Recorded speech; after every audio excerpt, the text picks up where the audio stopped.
Look at the cross-section of the Earth inside the front cover. You'll see two molten layers, the orange ones. The important one is the thin molten layer starting 60 miles down, extending 60 miles deeper to 120 miles below the surface of the Earth. The thick, deep molten layer starting 1,800 miles down at the bottom of the mantle and extending 1,300 miles deeper is the outer core.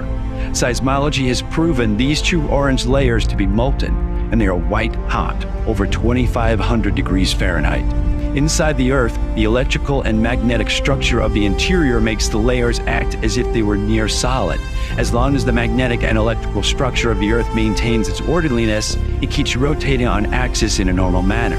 Every few thousand years, the magnetic and electrical orderliness in the shallow molten layer is disorganized, to the extent that the shallow molten layer is allowed to act as a free liquid, which then serves as a lubricant for the ice caps to pull the shell around the Earth's interior so as to have the ice caps shift about 90 degrees into the torrid zone. In 1/4 to 1/2 a day, the geographic poles move to the torrid zone, and all hell lets loose. The atmosphere and the Earth's oceans don't shift with the shell. They just keep on rotating west to east, and at the equator, that speed is about 1,037 miles per hour.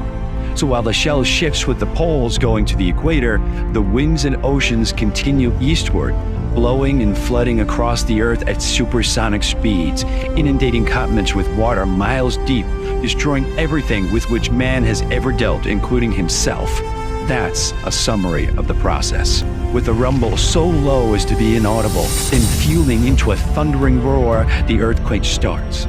Only it's not like any earthquake in history. In California, mountains shake like ferns in a breeze. The mighty Pacific rears back and piles up into a mountain of seawater more than 2 miles high, then starts its race eastward. The wind attacks, shredding everything in supersonic bombardment. The mountain of Pacific seawater follows the wind eastward, burying Los Angeles and San Francisco as if they were but grains of sand. Across the continent, the 1,000-mile-per-hour wind wreaks unholy vengeance everywhere, mercilessly. In many places, the Earth's molten sublayer breaks through and spreads a sea of white-hot liquid fire.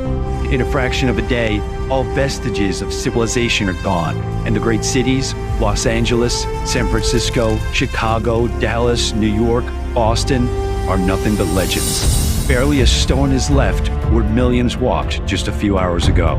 South America finds the Andes not high enough to stop the violence. In less than a day, the entire continent is burned by molten earth fire, buried under miles of violent seas, then turned into a frozen hell.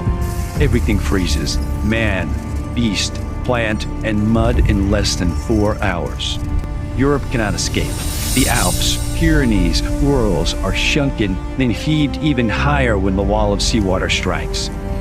Western Africa and the sands of the Sahara vanish. The fury marches on for 6 days. During the 6th day, the ocean starts to settle. The Bay of Bengal Basin just east of India is now at the North Pole. The Pacific Ocean just west of Peru is at the South Pole. New ice caps begin to form in the new polar areas. Greenland and Antarctica, now rotating equatorially, emerge with verdant tropical foliage. New York lies at the bottom of the Atlantic, covered by unbelievable amounts of mud. Of San Francisco, Los Angeles, Chicago, Dallas, and Boston, not a trace is left. The cataclysm has done its work and drives the pitiful few who survive into a new Stone Age. We join Noah, Adam and Eve, Atlantis, Mu, and Olympus,